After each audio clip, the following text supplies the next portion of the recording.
1,000 miles from the nearest coastline, in the heart of the vast, churning Atlantic, the ocean is a graveyard of secrets.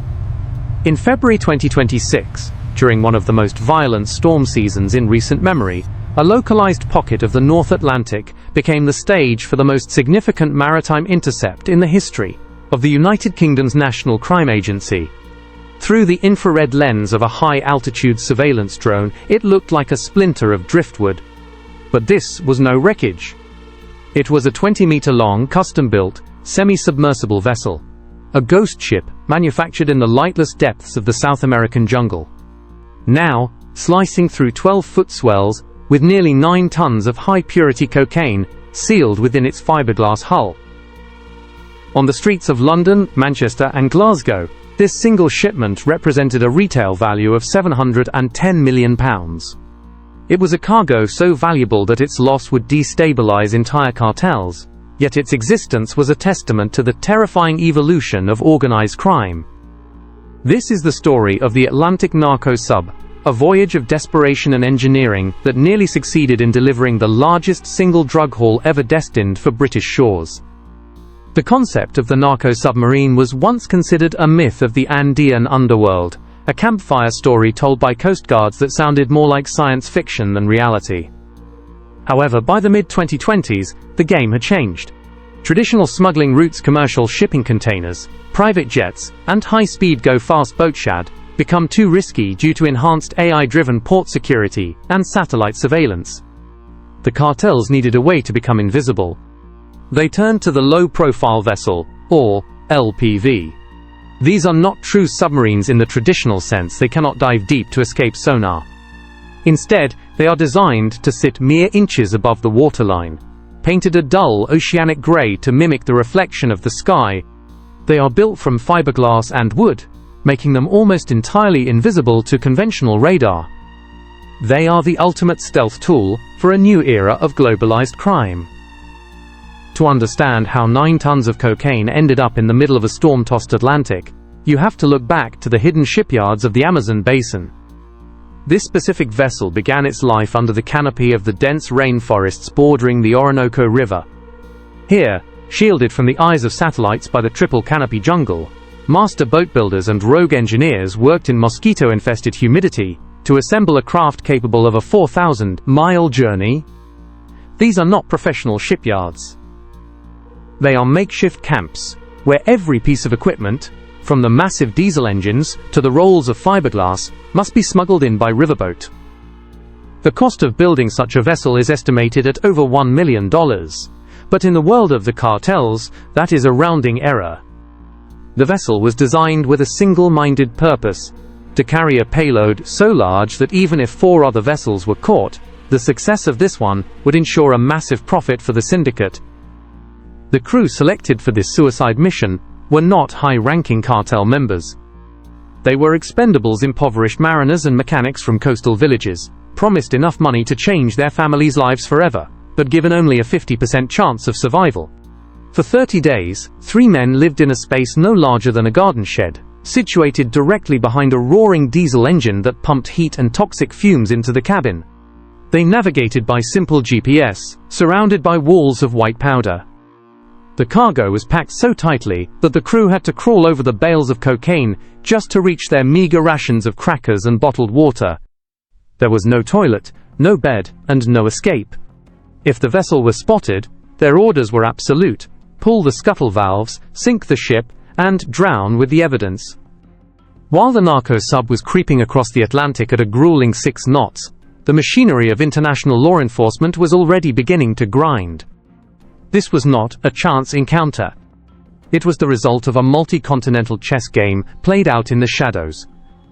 The turning point began not at sea, but in a series of encrypted data packets intercepted by the Maritime Analysis and Operations Center in Lisbon. Known as MAOC-N, this agency acts as the nerve center for European maritime drug interdiction, coordinating the navies and police forces of half a dozen nations. They had been tracking a series of pings and whispers from human sources within the Colombian interior. The National Crime Agency in the UK had embedded officers within this task force. specifically looking for a shipment that was rumored to be so large it would cause the price of cocaine in Britain to plummet. The investigation was a masterclass in patience. The NCA knew that if they moved too early, the vessel would simply turn back or disappear into the vastness of the Sargasso Sea.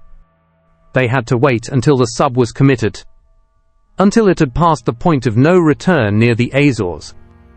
This is where the Atlantic becomes a bottleneck for smugglers heading toward the European mainland. The NCA's intelligence suggested that the sub wasn't just heading for Europe.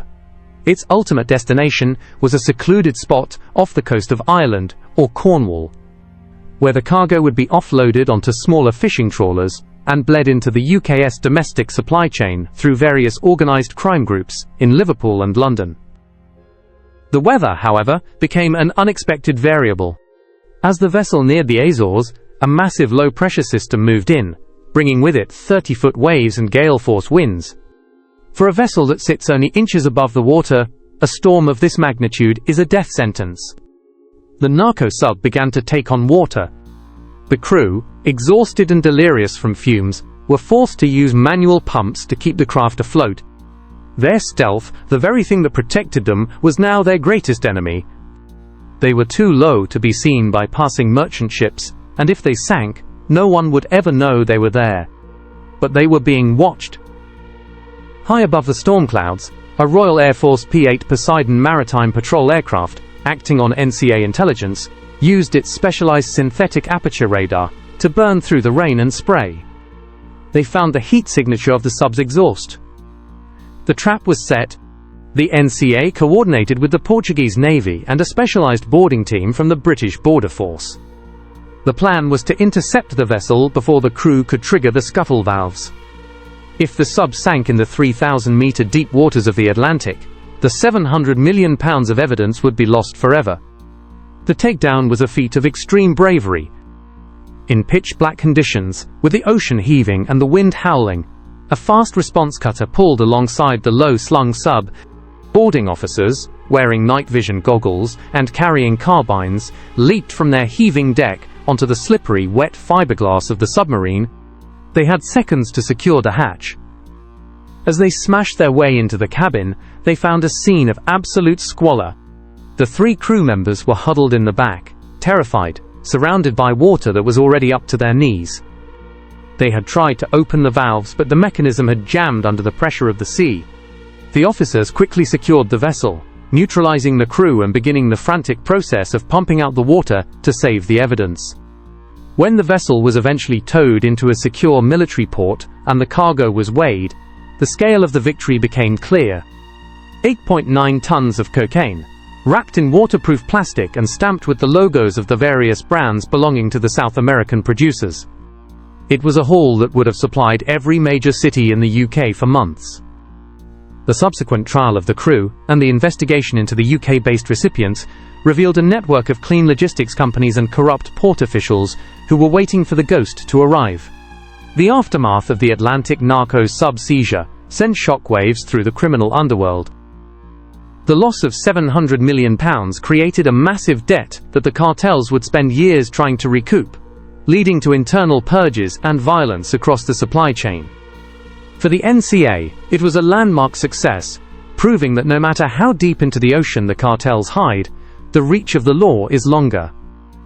But as the empty hull of the submarine was moved to a high-security facility for study, a chilling reality remained. This was Case 1. In the vast, unmonitored reaches of the global oceans, how many more ghosts are moving in the dark, and who is waiting on the British shoreline to meet them? The game continues, but for one dark week in 2026, the Atlantic refused to give up its secrets to the criminals, and instead delivered them into the hands of justice.